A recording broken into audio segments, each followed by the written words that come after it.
I'm going to talk to you today about something that is going to affect some of you more than others. Unlike Tom's talk, where every single person here is either affected or knows somebody who's affected by one of these sleep disorders.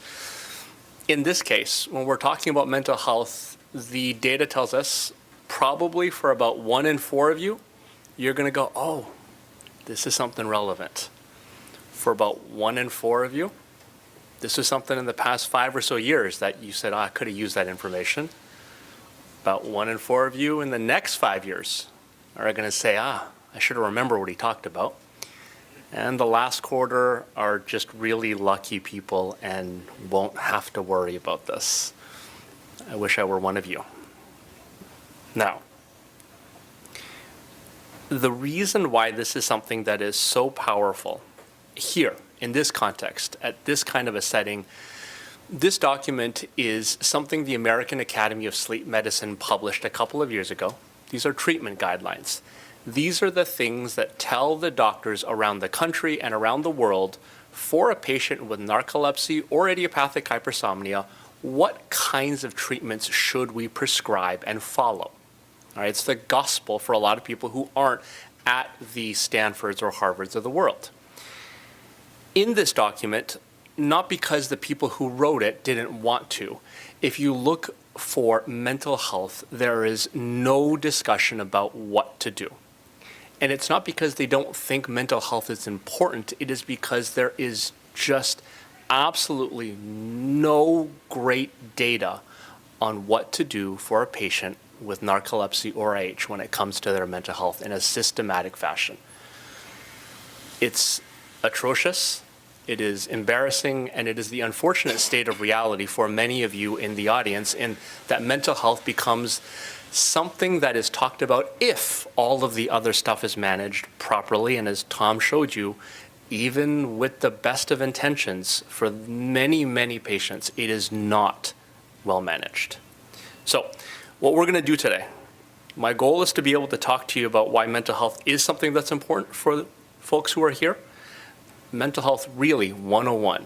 Some of the stuff that you may know and some of the stuff that I really do hope you learn more about. And then what it looks like actually to be in the position where you're trying to find help for you or for a loved one in a world in which we are absolutely not set up to provide good mental health care. Now, there is a significant overlap in this Venn diagram between narcolepsy or IH and mental health issues. This is really fascinating work that a colleague at Children's published, which is the most common reasons why patients, before they get diagnosed, go out and say, hey, I need more help for my symptoms. The top 3, daytime sleepiness, fatigue, and I can't concentrate. Things you're familiar with. Tom's slides showed that. On the other hand, these are for providers. They don't know that you might have NT or IH. They're seeing symptoms in a patient. They're thinking, well, if I have the patient has daytime sleepiness, impaired sleep at night, or weight gain, these are things that make me worry about narcolepsy or IH. I want you to go back and forth, and you can look at this list back and forth, and you remember this list.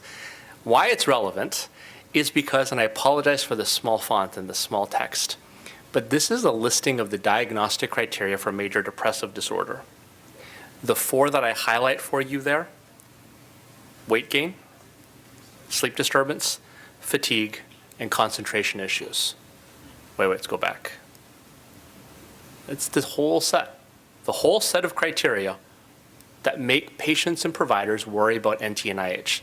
There is such overwhelming overlap between all of these issues that, as many of you have experienced, a misdiagnosis of depression or other mental health issues preceded some good doctor figuring out what was really the issue. Now, this is not exclusive to this audience. Over the past couple of years, COVID fueled, we've seen that a significant increasing number of American adults are going out and getting some form of mental health treatment. You're talking about at least 1 in every 5 American adults over the past year has sought and received some form of mental health treatment. This is highlighting just how impactful that pandemic was. If you look at the orange, The orange highlights the change year by year of the percentage of American adults who reported that their mental health was excellent. And you can figure out where 2020 landed.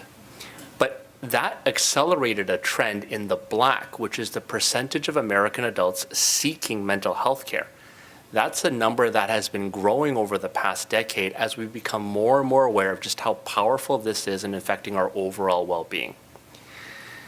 Specifically for this group, when we talk about narcolepsy as a study, a wonderful paper looked and compared at the national level thousands of what they called controls or matched controls to patients with narcolepsy. So they took people who were the same age, the same race, the same SES level, all things that might predict mental health issues, and they compared it to a group of patients with narcolepsy. I think it was 700 some.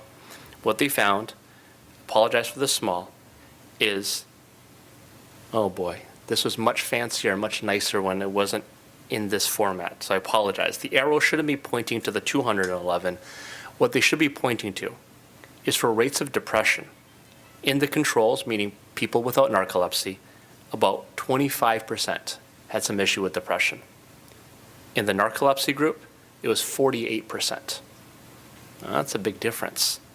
When we talk about any sort of an anxiety disorder, it was 22% in the controls and 51% in the narcolepsy population. 2.5 times. These are huge differences. Now, in the IH population, when we look at this, what we're seeing is self-report in about 75 participants, responses to a very commonly administered survey that you might get at your primary care provider's office.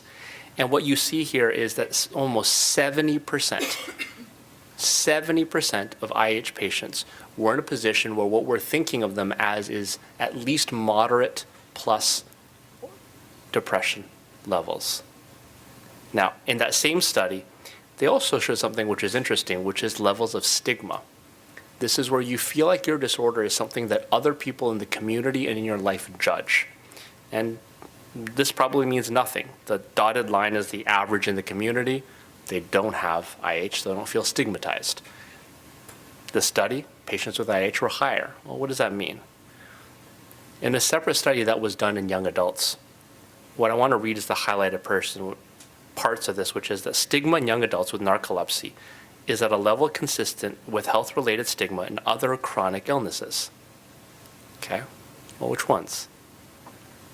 The stigma is associated and similar to stigma levels in young adults with those with HIV, is what they found. And this was particularly poignant for the authors because if you think about the history of patients with HIV, they went through decades where they were absolutely viewed very differently than a patient with another chronic medical illness. And this is what our patients with narcolepsy are telling us. And it's not surprising. This is across many different areas, including finances, internalized shame for having this disorder and feeling isolated from the world around them. Now, this paper is one that really drives home why it might be for some of you sitting in the audience, there is such a stigma associated with having this disorder. And apologize again, when this got translated to this format, a lot of the nice highlighting went away. But in this case, there were descriptions in the late 19th century, the first ones on record in a clinical observation of a patient with narcolepsy. What I highlight here is, in those texts, everyone knows that attacks of dizziness occur. They result in drowsiness, and they're associated with what is verbatim described as stupidity and moral perversion. This is the first description of the disorder that some of you struggle with. That's the starting point of what the medical community looked at patients with narcolepsy with. Now, transitioning from that in terms of the why do I think this is something so relevant for so many of you, this idea of mental health. I want to really drill into this. This is the DSM. This is the Bible, the gospel of what you may receive for a diagnosis for a mental health issue. There are many different diagnoses. Obviously, you can't see this, but understand that there are many in terms of distinguishing what specific challenges you have. The reason I bring up this slide so that you see that there aren't just two, because when we talk about mental health, people often say, I'm just depressed. I'm worried about stuff. I'm anxious. And there is so much more nuance to what your diagnosis might be than just that label. Now, with that said, there is good science to show that this system is not perfect. Depending upon the diagnosis, we might ask for information from a family member or not you. We really don't do a good job of overlapping symptoms, and we're really terrible at thinking about people who might struggle with different disorders. And the reason that I emphasize this is because I want all of you who have perhaps been labeled with a diagnosis to understand that that will probably evolve over time. It may be a misdiagnosis because that will guide how you are treated. Now, the most common buckets are both anxiety disorders and depressive disorders, accounting for about 1 in 5 or 1 in 10 adults. A lot of people. And I want you to think, and I'm sorry that you probably can't read this, this is the diagnostic criteria threshold for GAD or generalized anxiety disorder. Obviously, it's not something I want you to remember, but I want you to understand how these disorders get evaluated for properly and diagnosed. First, there's a time frame for how long somebody struggles with these symptoms for. Second, there is a list of very specific symptoms that you must meet a certain number of. And finally, this is for every DSM diagnosis, a set of it shouldn't be explained because you were doing drugs when you were being evaluated. It's not better explained by another health issue. That one is particularly relevant because for many people who see providers in the community who don't see a lot of narcolepsy patients or IH patients, they say, oh, it's the narcolepsy. That's what we're going to attribute it to, so you go and talk to your sleep doctor. Don't need to see somebody for your mental health. And that is absolutely not the truth all of the time. Now, this is for major depressive disorder, and the same highlight is they fall into those 3 buckets. There's a time frame, set of symptoms, and exclusion that it's not caused by other stuff. Now, say that you get properly diagnosed. Somebody says, Jane, you are struggling with this very specific disorder. What do you want to think about next for treatment? Well, if we think about medication, medication is something that 1 in 10 Americans over the age of 12, and for some of you that's shocking, like a 13-year-old taking an antidepressant, well, by some estimates, about 4% of 12 to 17-year-olds are prescribed an antidepressant, but about 1 in 10 Americans are taking an antidepressant. It's important, before I get to there actually, I should stop and pause. Dr. Scammell showed a slide of how antidepressants are often used to help control cataplexy. Some not so great providers might think it will be sufficient that the dosages used to control cataplexy are the dosages used to control, say, depression. And it's not the case. So it's important that if you are prescribed an antidepressant for cataplexy, that you simultaneously have a wonderful conversation between your sleep provider and a psychiatric provider about whether that dosing is adequate or you might need more or a second drug to help. Now, this is something that's important to think about too, because antidepressants in the community, the number 1 prescriber by class of physician, anybody know what that might be?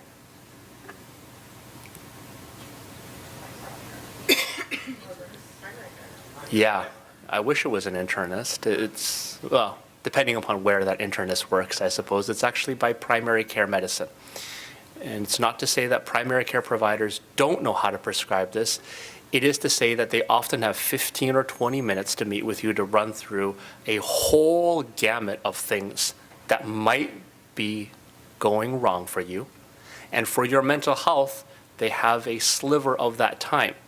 And so the number of patients who don't have a psychiatric diagnosis who are prescribed antidepressants is a growing number. Here we're seeing that it's over 70% of Americans are getting prescribed an antidepressant without a clear mental health reason for that prescription, which in some cases is a provider just being overwhelmed and not being able to put it in.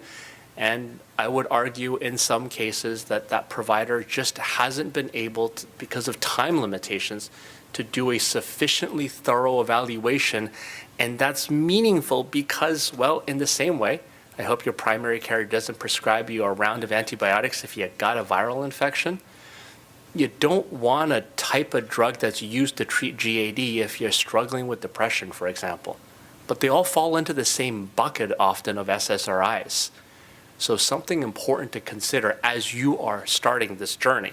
Now, in terms of mental health treatments, I'll be the first to admit that for antidepressants, these drugs are a baffling mystery for even the best of providers to find the right one at the right dose for your current mental health. The largest trial, the most funded trial ever conducted for antidepressants in this country was a trial called STAR-D. And what they did was they tested 4 different levels. It was such a complicated trial that this is the figure they came up with. That if you failed at step 1, you got randomized to receive a set of medications at step 2. If you failed at step 2, you got step 3 and 4. And I know that this won't line up, but if you look at the words that just popped up, those were the drugs that were prescribed at each of those steps. The reason I put the non-generic name is because that's what many of you recognize. And if you look at that list, these are really, really common drugs that are used, some more than others, but they're the ones that are often things that your primary care or psychiatric providers are giving you. So it's not like they use things that were just completely novel, cutting edge stuff. This is stuff that is used day in and day out. What they found was that the more steps you had to get to, meaning if you failed the first step, you went to the second, you got a different drug or a combination, the likelihood of your depression getting better got much, much lower. At the same time, the probability of side effects got much, much higher. Which, to me, the takeaway is that even in the most thought out, millions upon millions of dollars spent to try to find the right answer, there wasn't a clear, you guys should do this in the community, which makes mental health prescribing often an art more than a science, informed by science, but often an art, which then leads to what I really want you guys to think about in conjunction to medication. Not as a replacement, not independently, but as a conjunction often, which is cognitive therapy. There's been many, many trials looking at this for many, many different health issues. For depression, this is at a site in Penn and a site in Vanderbilt. The 2 lines are at each of those or the 2 sides of the graph are at each of those institutions. There are patients there. And the little bars that you see are, one was medication and one was cognitive therapy. And the lower the score, meaning the lower on the graph, the less depression somebody felt. They both kind of did the same job. So I don't think, again, one is better than the other, but they often work well hand in hand. Now, if you're convinced that getting mental health care for you or a loved one might be something to consider, I've got really bad news for you. If you haven't known this already, we suck at getting mental health care. And I want you to understand some of the whys and things to think about in order to perhaps circumvent some of the whys. So first, as a psychologist, this is really humbling. This was the American Psychological Association. They put together this task force to say, well, what kind of a patient treatment is best? Like, what's the best way to get people to do better? And their takeaway here that I'm highlighting is that transdiagnostic client characteristics contributes to successful outcomes at least as much and probably more than adapting treatment to the client's diagnosis. I'm going to translate that for you. It actually doesn't fucking matter what you got. Whether it's cognitive behavioral therapy, whether it's DBT, whether it's mindfulness, what mattered more was whether you and that provider felt like you had a good working relationship. All right? which makes a lot of years of graduate school just get tossed out the window for what I learned. But that is incredibly important because, on the contrary, there's evidence that 1 in 20 people who go and seek therapy have lasting negative effects because they have such a bad experience with that provider. Boy, that relationship really matters. So if you're trying to find somebody and you're saying, okay, I want my insurance, or I need my insurance to cover this, this is me in Massachusetts looking on the Blue Cross Blue Shield website, just picking Blue Cross Blue Shield because that's the insurance that we have. Okay, not good or bad, just it is what it is. And I go to this list and I look within the zip code of where I work in Boston, and you'll see here there are 1,681 providers. You're thinking, wow, got great odds. One of them will be available and see me next week, right? Well, number one, a lot of those providers, this is BI, where Dr. Scammell works. There are a lot of those providers who are insurance paneled at major medical centers, and I'll tell you why in just a second.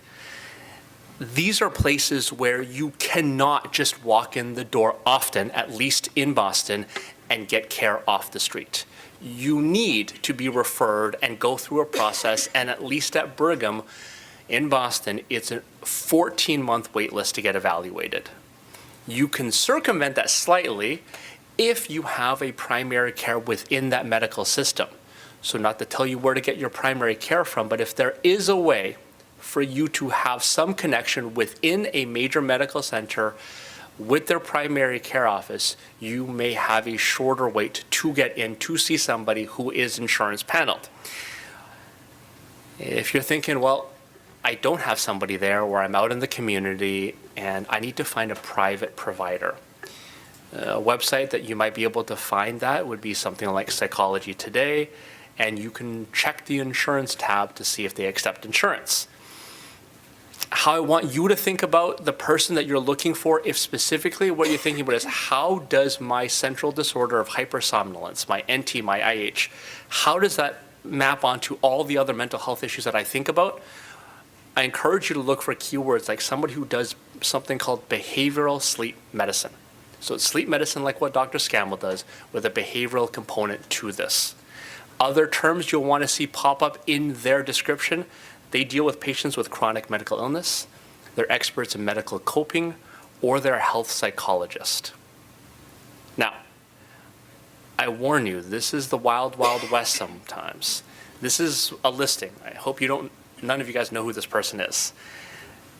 If you read their specialty, I'll read it out loud if you can't see it in the back. It says, my specialties include addictions, sleep disorders, which is how I found them, anxiety disorders, ADHD, learning disorders, and academic underachievement. It's literally like 4 graduate degrees separately from one another. And I'll make the argument, if you see a listing like this, they are, if they are good at all, probably a master of none. You really want this person to be somebody who understands you, your struggles, and your condition or conditions. Now, something I had alluded to earlier of why you see so many more providers at major medical centers rather than in private practice is this right here. So this is actually from a couple of years ago. I had to take my daughter to go and see a psychologist, and this is what we got billed. At the end of the day, what you'll see, and I apologize that arrow, if you move it a little bit to the left, you'll see that the insurance paid $633 to that hospital for that hour of service. The hospital's pretty incentivized for an hour of somebody's time. $633 plus my $25 co-insurance sounds pretty awesome. For somebody in the private practice community, not at a hospital, I want you to appreciate why finding really good providers who is accepting insurance can be harder. This is a list of things that likely happen before the first visit. Everything from the first call with you, all the way down to potentially appealing an insurance decision if it's not approved, which it often isn't on the first try. This is the amount of time it takes to go through all of that, which means for a patient, a new patient, the average amount of time that a colleague of mine in private practice spends before and after they meet with you for the first time is about 2.5 hours. And just so you know, the modal or the most frequent number of times that a patient will see a psychologist in the community is 1. They show up, they don't come back. So for that person, that colleague of mine who was seeing a patient in private practice who spent 2.5 hours treating this person, this right here is actually what they're reimbursed. A friend of mine sent me this. This is what, as a private practitioner, they are reimbursed for the same services that you just saw me show. The hospital that my daughter saw somebody at was paid $633. You can't see there. It's $73. There's no negotiating power as an independent practitioner, which means that person who might be a doctoral level psychologist spent 2.5 hours to be reimbursed $73. That's a really big barrier for a lot of providers in the community. That is not your fault at all, but I want you to understand why it is that this barrier exists for many of you. Now, for some of you, if you have a PPO where you don't have to have a primary care provider refer you to everybody, you have the option of something called out-of-network reimbursement, which some of you may be well familiar with because you've gone through so many struggles trying to find the right team. You'll want to call your insurance and ask them what your out-of-network mental health reimbursement benefits are. By doing this, you'll get a document from an out-of-network provider that you pay out of pocket. The document is called a super bill, and you can use this to submit to your insurance for reimbursement at some rate, perhaps after a deductible, that allows you to see people outside of the network who are private practitioners, who are really good, and who don't take insurance. Now, how I want you to think about this is you have to remember you're the person paying that person's bills, meaning you really should feel ownership and not embarrassed if you fire them. I recommend for my patients, you give me 2 or 3 visits to see if you like me. If you don't, no hard feelings, but give me 2 or 3 visits, because part of this is it's going to be my job to make you feel somewhat uncomfortable during our conversations. If you leave our calls and our visits feeling fantastic about your life, we didn't talk about things that matter to you. You don't have to go home crying, but you gotta feel challenged during the course of the work and truly trust your intuition on whether or not this person is right for you. They may be great for your friend who has IH, but for you, if they're not right, they're not right. Now, in terms of my usual goals, I come back to what I said earlier, which is I really want patients to help with coping with chronic medical illness from a health psychologist perspective. 1, many of my patients, because of habits developed over years and decades, struggle with their overall pattern of sleep. We clean this up in a way that the military would be appreciative of. We're talking about really if you're taking, for example, Xyrem, you're taking it every night at the same time, and that second dose darn well better be exactly what Dr. Scammell tells you. If it's 4 hours and 7 minutes, we're setting an alarm for you to that level of precision, because that makes a monumental difference in somebody's health outcomes.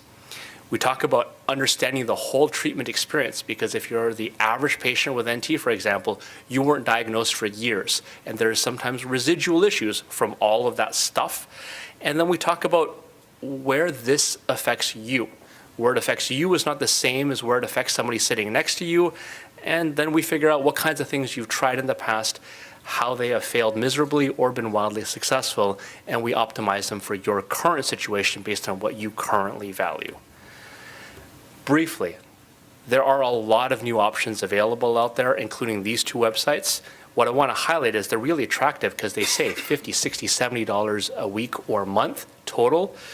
They are places where you are paid, by the way, by word. So if you are messaging a provider through these platforms, they are paid by the volume, not the quality, the volume of text that they send you back if you are doing it asynchronously through messaging. It's not to say you won't get good help. It's to say that the incentive for care in those models is not your outcomes, which is really challenging as an overall thought. And finally, Dr. Scammell mentioned clinical trials.